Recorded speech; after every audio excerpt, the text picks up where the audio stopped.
Voltamos com o seu estilo de vida. Nós estamos conversando sobre surdez, sobre perda auditiva e agora a gente vai focar um pouquinho também na terceira idade. Se você quiser saber sobre isso, você pode enviar para a gente as suas participações também com todas as suas dúvidas que nós vamos tirar aqui hoje no programa. Aí a gente estava conversando aqui no intervalo sobre a questão dos aparelhos auditivos, né? As possibilidades que a gente tem da pessoa passar a escutar.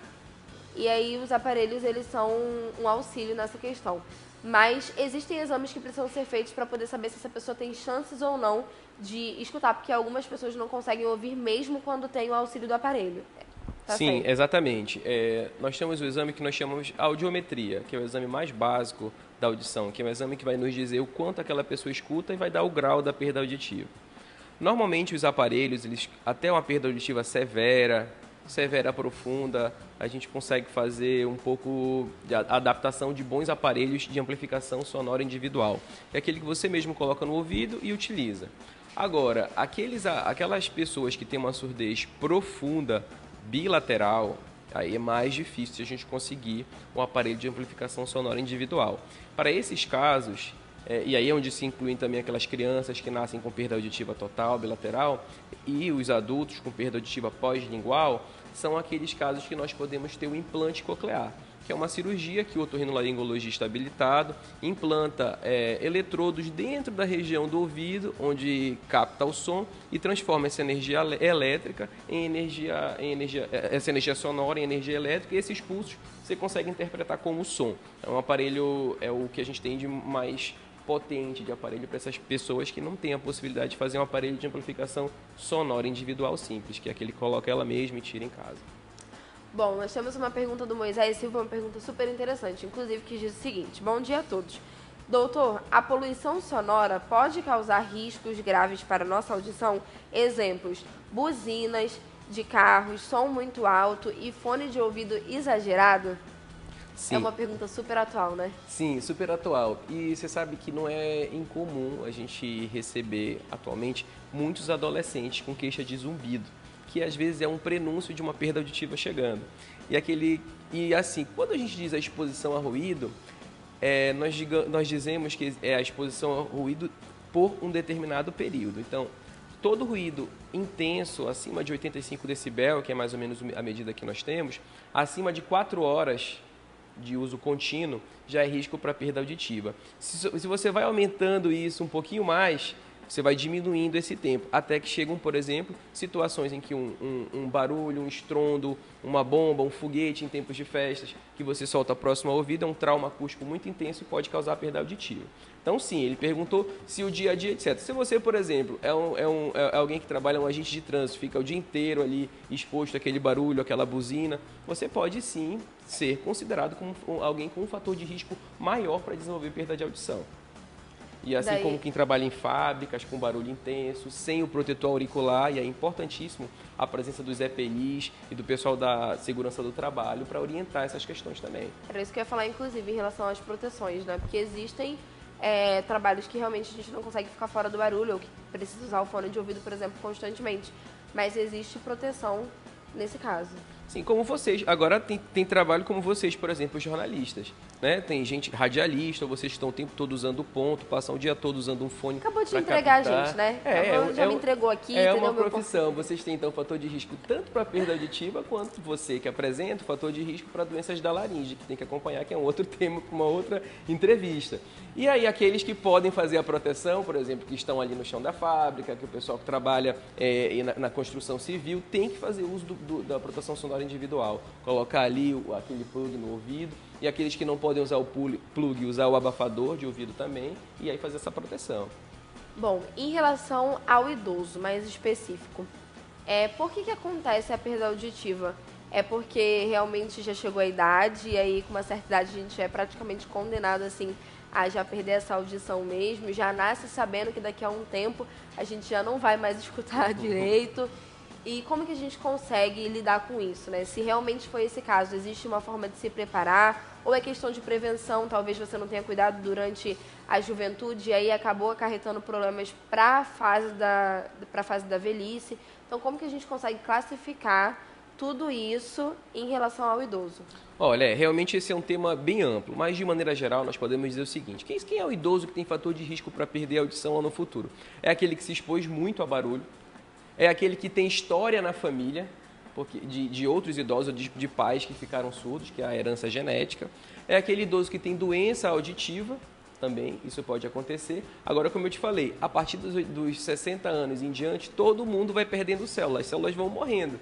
E essa perda celular, ela vai fazer com que você vá perdendo a audição. Como é que a gente pode prevenir isso? Quanto mais cedo o idoso que começa a perder a audição usa o aparelho de amplificação sonora, o aparelho auditivo, esse aparelho ele estimula aquelas células que ainda estão vivas a ficarem mais tempo vivas, digamos assim, para você entender. Então você consegue ficar mais tempo sem perder a audição. Então, nesse caso do idoso, o aparelho auditivo mais cedo, o aparelho auditivo precoce, ele ajuda na preservação auditiva. E então, aí nós voltamos para aquele primeiro tópico. Então, quer dizer que os adolescentes de hoje, que estão o tempo todo ali no fone de ouvido, podem ter maior risco de perda auditiva na senescência? Pode ser que sim, por conta da exposição intensa ao ruído. Nós temos mais uma pergunta do nosso telespectador Moisés, que diz o seguinte: quantas vezes na semana devemos limpar a cera dos ouvidos? E por que aquela massinha amarga? Bom, primeira coisa, limpar os ouvidos nunca, não precisa usar cotonete. Você usa aqui uma toalhinha, a ponta da toalha, a ponta do dedo somente. E quanto ao gosto amargo, idealmente não precisa ficar provando a cera, não precisa ficar deglutindo a cera, você pode limpar e jogar fora. O gosto amargo advém das substâncias ali. Para que serve a cera? A cera ela é como se fosse um antibiótico, ela faz parte da proteção do corpo. Então ela tem proteínas como a lisozima, ela tem os ceruminolíticos que ajudam, o cerumen que ajuda a proteger da entrada de bactérias, e o cheiro e o gosto ruins foi um desenvolvimento nosso para se proteger da entrada de insetos no ouvido, da entrada de animais e bichos no ouvido. Então é uma forma de proteção ancestral, né? Foi a nossa evolução que trouxe isso para a gente. Talvez aí a resposta com relação ao gosto do cerume. Bom, em relação à perda auditiva, ao momento que a gente sabe que a gente vai sofrer essa perda, quais são, por exemplo, os principais sinais que a gente pode reconhecer no próprio corpo de que isso vai acontecer?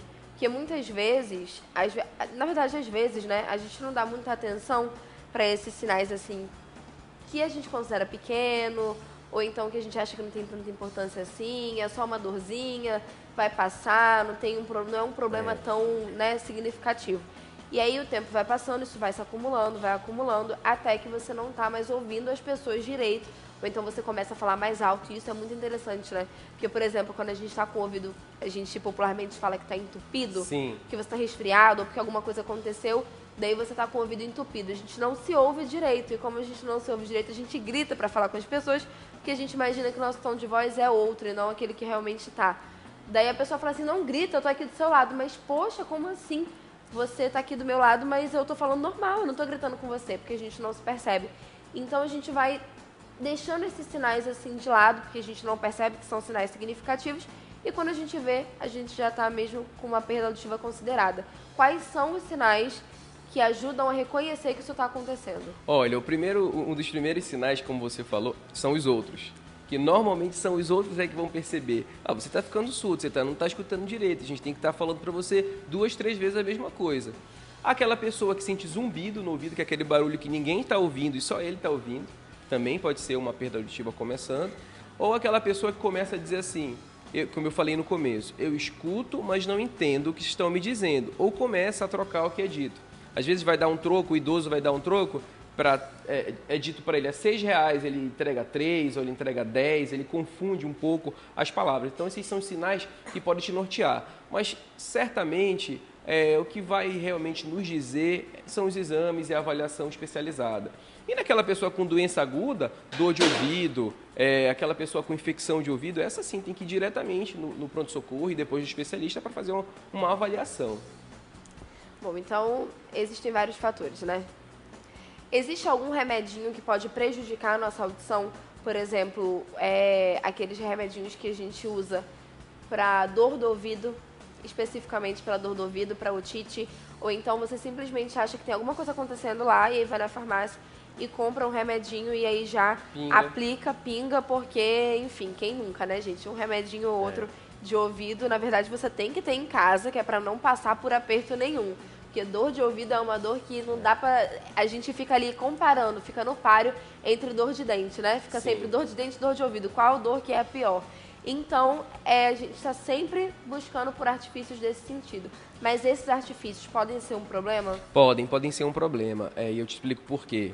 A dor de ouvido realmente é uma dor lacinante. A pessoa às vezes não dorme, não fica bem, passa mal, às vezes tem febre. Mas pingar qualquer produto no ouvido sem recomendação, sem orientação médica, é uma automedicação. Isso não deveria ser feito. Se você tem... No nosso ouvido, nós temos uma membrana que nós chamamos de membrana timpânica. E ela protege o meio externo do meio interno. Se essa membrana é rompida, quando você pinga qualquer coisa ali, às vezes uma infecção rompe a membrana. Você pinga qualquer produto ali, um derivado de lidocaína, aneomicina, que são os mais comuns encontrados na farmácia, que a pessoa tem em casa, são remédios que nós chamamos de remédios vestíbulo-tóxicos ou ototóxicos. Então você pode acelerar a perda auditiva, alivia a sua dor, mas você pode sim estar no perigo iminente de ficar surdo. Então a gente tem que estar sempre atento a isso. É que nem o colírio, né?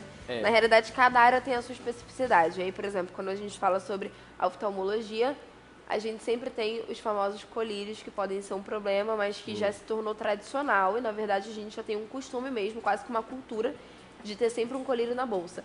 Aí é como se fosse um kit completo, né? Se você tiver um colírio, um remédio para ouvido, aí aquele também que auxilia na respiração, né? Para você respirar melhor. Enfim, pronto, tá tudo resolvido. Você não vai sofrer de nada, falta só um anestésicozinho, que é para poder proteger da dor do dente e as demais dores do corpo, e aí tá tudo resolvido, ninguém precisa nem visitar o médico. Olha, talvez o que você possa ter em casa é um analgésico. Um analgésico comum, uma dipirona, um paracetamol, você pode usar. O ouvido doendo, você pode até chegar ao médico, fazer uma compressa morna, sem água, colocar panos quentes no ouvido, que isso alivia muito a dor. E no nariz você pode lavar o nariz com soro fisiológico, que aí você vai estar tranquilo, não vai ter problema nenhum até você chegar e não vai causar problemas a mais para nós que vamos receber esse paciente e depois ter que desenrolar esse problema. Doutor, ainda em relação aos idosos, a gente, vamos supor que eu seja uma idosa, né? Sou uma idosinha, eu tenho, não sei, de repente uns 67 anos, quase 70, ou então 65, enfim. Sou considerada já uma pessoa de idade. E aí comecei a sofrer perdas auditivas, comecei a perder um pouco da minha audição, não escuto direito as pessoas, que nem a gente costuma dizer que é que nem a velha da praça, né? Você está falando com ela não está escutando, daí ela grita mais alto ainda e troca os nomes, as palavras e tudo mais. Essas características que a gente já conhece do idoso.